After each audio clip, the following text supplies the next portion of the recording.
At NAB 2025, Tess caught up with Michael from Fujifilm to get the full breakdown on the GFX Eterna and their not even out yet GFX 100 RF.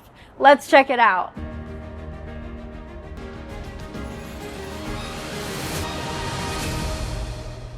Well, thank you so much, Michael. Please, we would love to hear about any cameras that you're excited about, any products that you would like to showcase, and anything that you want to tell people about Fujifilm in general. Like, what's the #1 takeaway that you want people to feel about your products? Well, that sounds like 10 questions at once. Yeah. In your own time. All right, Tess, so what you're looking at here is our GFX 100 RF camera, which actually is not even for sale yet. So RF stands for rangefinder, and that refers to the fact that the viewfinder is over here up in the upper left corner, which is a classic design going back to old Leica cameras and other. What's nice about that is when you put it up to your eye, your nose doesn't end up smashing into the back of the camera. Yeah. So this is modeled after our extremely popular X100 series of cameras, which use a Super 35 APS-C sensor. And you can see them over there. And those cameras are so popular, they're back ordered, and people are actually paying like $1,000 premiums to get them. Good for you guys. It's crazy, it's crazy. But we borrowed from that design. Now, what's different about this is inside this body is our large format GF sensor. It's the 33 by 44 millimeter size sensor that is in the GFX Eterna cinema camera. 102 megapixels inside this little package. Yeah. So which is also the same size sensor that you see in that camera. That's the GFX 100 II. That's our flagship camera. That's $7,500. That will do internal ProRes, and it's got IBIS and all this. This camera will not do ProRes. This is really not aimed at the video crowd. Yeah. It's more aimed at the photography crowd, but it will do 4K, it does H.265, 264, and it's very, very good. I actually think it's going to be really good on a gimbal because it's so small. Now, it is a fixed lens. Yeah. It is a fixed 35 millimeter f4. Okay. But on this body, because of the size of the sensor, that's the equivalent of a 28 millimeter angle of view that you would get on full frame 35. Okay. Now, because we have 100 megapixels, we allow you to very easily do a digital crop. So by way of this lever right here, it's dedicated to a digital telephoto. So if you look as I turn that, you can see the image zooms in and out, right? Yeah. So we're just doing that by way of having a lot of megapixels to start with. But the really, really sexy thing about this camera is this knob on the top. So if you look right now, we're looking at a square image. See, it says 1:1. Yeah.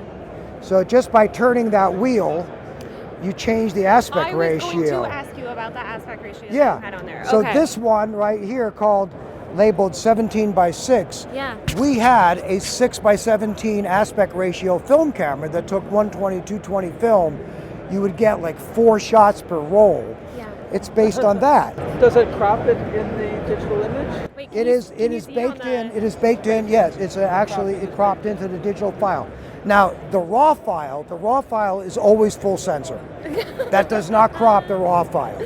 Yeah. So, but that is something that's really, really fun. It doesn't crop the raw file, so... Raw file is always full sensor. Okay. Philosophically, that's the way we are. We believe that that's the way a raw file should be. Can I touch it? This is the legendary John Fowler, by the way. Annoying guy trying to steal the camera. I know, it's This is so cool.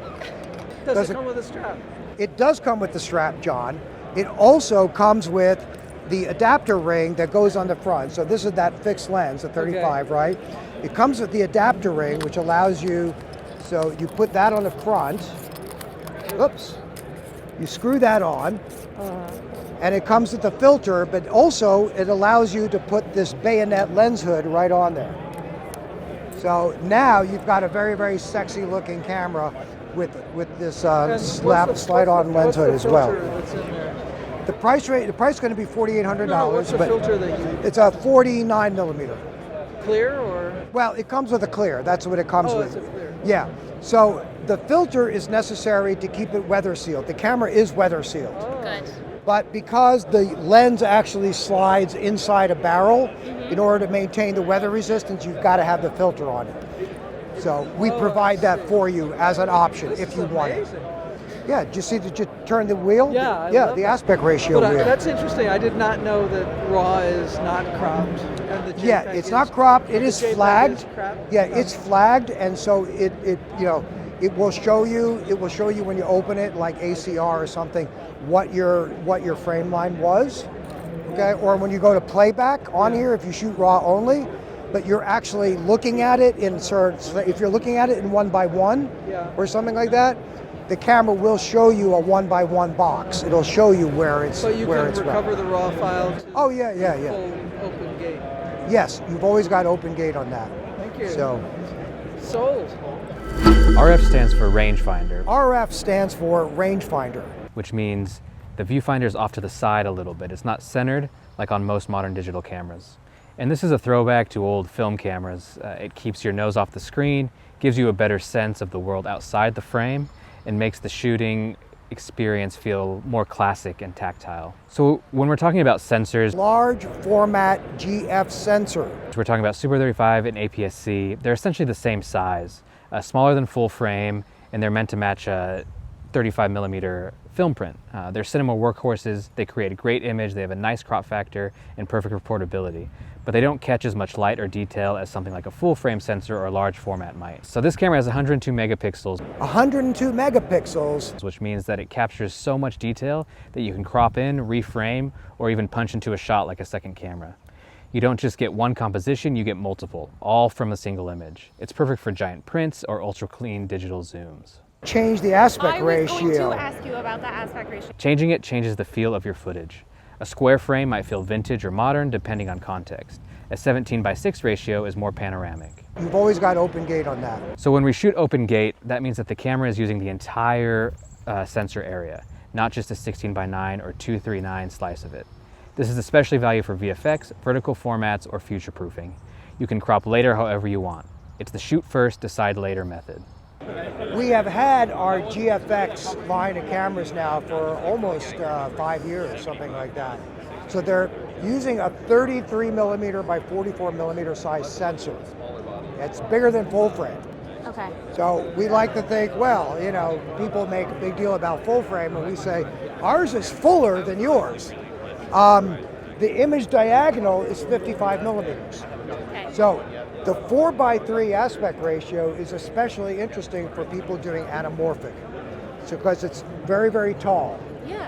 So this sensor is not quite as wide as ARRI 65, but it is taller than ARRI 65. So when we mention anamorphic lenses, these are lenses that squeeze the image horizontally so that when you unsqueeze in post, you get that ultra-wide look without losing resolution. This sensor is taller than most, which makes it great for anamorphic capture. More image, less sacrifice. Is there anyone who's using this camera already? Or? Well, this camera's not on the market yet. This particular one, it's called the GFX Eterna. Yeah. It is a purpose-built cinema body. The GFX line of cameras that have been out for a few years are actually phenomenally good video cameras. We've got one over on the other side of the booth that's got one of our Cine Zooms on it. It's got internal ProRes. It does like up to 5.8K widescreen video, gives you image circle options and all that. And that camera's been out for a couple of years. It's actually been used on some cinema productions. There is a Spike Lee movie coming out later this summer that camera has actually been used on. So, but because cinematographers have been using those cameras and our smaller S35 cameras for a while, Right. they keep telling us, put that in a body, put that in a box, put it in a box. We've been hearing that for over a year. So we're putting it in a box. Okay, but That's it only what we're took you showing 1 year, and that's really impressive. Sometimes it, takes people multiple years, but you guys really got it together. Yeah. Well, we get, like I said, literally we've been asked by it so many times that, we have very, very good relationship with some of the best cinematographers in the world because of our optics, right? We make unbelievably, phenomenal zooms that have been used on things like Top Gun Maverick and you know, all kinds of great movies. Our MK lenses that are small, compact, you know, they were used on Avatar, Way of Water, you know, because they resolve 6K. So we're really, really well known for our optics, and we have the relationships in the cinema world. That's also something else that we're showing in the box is optics. It's this 32 to 90 lens. Yeah. It is a power zoom lens. 32 to 90 T3.5. This camera also comes with a power zoom, which means you can control the zoom electronically and not manually. This gives you smooth, repeatable zooms. And when you look at it, it looks scary because it's so big. That lens only weighs about 3 pounds. What? Yeah, that lens is way lighter than it looks. Now, the availability and pricing for that lens has not come out yet. That lens will come out after the camera does, but we're showing it because we're really proud of it. So that is a native G mount lens, GF mount, which was our GFX cameras use. Yeah. So the Cine camera has a native GF mount on it, but it will come with a PL adapter that comes with the camera. Great. So you'll be able to put PL on there. Third-party manufacturers are going to make LPL adapters. Okay, we know that's going to happen. The GFX Eterna Cine camera will come with the top handle, and it comes with the monitor as well. Okay. The rest of the camera that we have on display, that is made by Wooden Cameras. That's a wooden camera cage that they've already made for us. Okay. And the lens, do you have you've already shot, you know? The lens is not yet operational. Okay. Yeah. We can just turn it on. You can see the camera is on and it's looking through the lens. Okay. But that lens is still a ways off from being usable. The camera itself, likewise, is still extremely early firmware. So that's why we're not letting anybody play with the buttons yet, because it's just not ready for that. Yeah. Not even you. Not even me. Okay. So it does have an internal electronically variable ND. So that's going to go from 2 stops. So it's going to have a 7-stop range from 0.6 up to 2.1. It's going to be variable in 1/10 stop increments. 1/10 stop increments. Convenient. It will, like I said, we don't have all the details on the codecs and the recording specs yet. We know it will do 4K open gate, minimum. Yeah. What else, they haven't quite ironed out yet. The camera does have internal CF Express Type B. It also has this, which we're showing, this little battery, which comes with all of our other cameras, is going to be in the body. It will always be at 100% charge because it's going to get fed by your DC in or your V-mount battery, hot swapping.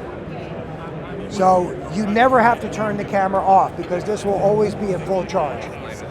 So that people are so excited about that because nobody else is doing that. Yeah. The camera also has a tiny internal battery that stays charged when your main battery is connected. So when you swap the main one, the camera doesn't shut off. It's like keeping the lights on during a power outage. The efficiency is Yeah. Some very clever ideas. The top handle, it does have, you'll see there's a big control knob on the side. There's a control knob on the front body. That is a switchable control knob. So you'll be able to, for example, use the zoom, use that to power the zoom lens, or you can use those knobs to control the ND. You can also do focus with it with our lenses that have the autofocus capability. They're electronically driven. You can focus with those knobs if you don't want to actually add extra motors to the lenses. Again, the native mount on the back of the camera is a V mount. So here we already have a wooden camera, a power distro box that adapts it to a gold mount. And they have the power cable that comes out, and on the right side is a power distribution rail. So they've already got all this ready to go. It looks very user-friendly. So speaking of user-friendly, make sure you look at the other side of the camera. Okay. I will tell you what's on the other side of the camera is the screen, the user screen is mirrored on the other side.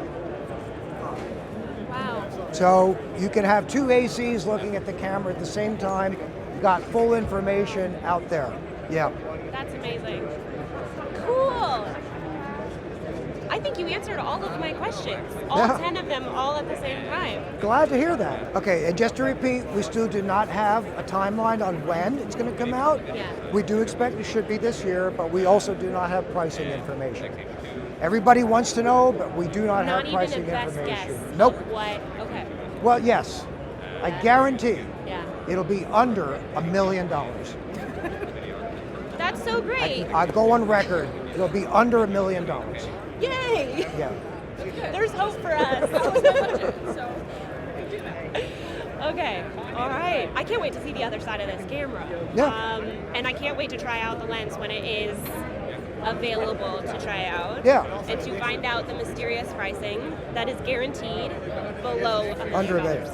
Now, also in the display case, so if you notice the name is GFX Eterna. And for those of you that are the younger members of your audience may go, what in the world does that mean? Well, we're here to show you we are a film company. It's in our name. We're the only camera maker that can say that. And that's where that name comes from. It comes from one of our brand line, one of our lines of film stock, which we haven't made in a while, but we're explaining our heritage right here.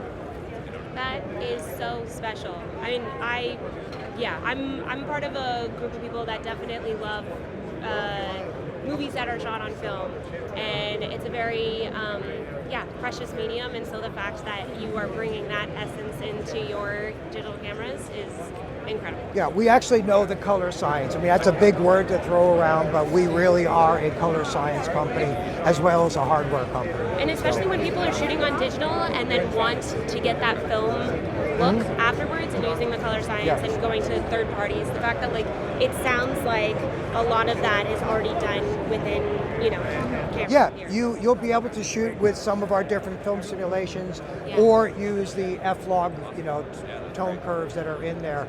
So one of our F-log tone curves is one that came out not too long ago. It's our Cinema F-log tone curve. The color gamut on that is about 90% of aces. It's massively huge. I'm pleased. I'll take it. Can I? Yeah. Can I have it? Yeah. Okay. It's under $1 million. Thank you so much. Yeah, it's a pleasure meeting you.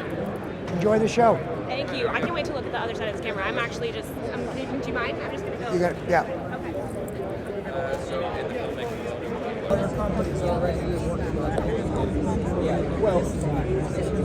Thank you so much, Fujifilm, for showing us products that don't even exist yet. Follow us, we talk about movies.